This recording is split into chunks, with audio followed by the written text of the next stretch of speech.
سندھ اور بلوچستان کو ملانے والی ہب ندی پل ٹوٹنے کے بعد 1.5 ماہ کا وقت گزر گیا مگر متبادل راستہ نہیں بنایا جا سکا۔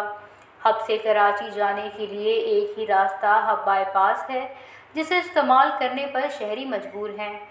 ہب بائی پاس روڈ استعمال کرنے پر 11 کلومیٹر کا اضافی سفر کرنا پڑتا ہے اور traffic hub bypass road پر حد سے زیادہ ہونے کی وجہ سے ہمیشہ ٹریفک جام رہتا ہے۔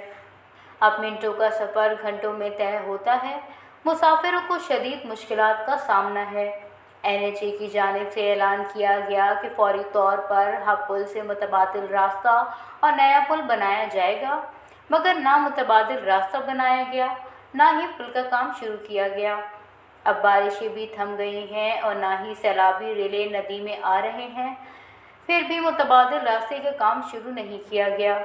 شہریوں نے حکومت سے مطالبہ کیا ہے کہ فوری طور پر متبادل راستہ بنایا جائے تاکہ شہریوں کو سفر میں مشکلات کا سامنا نہ کرنا پڑے۔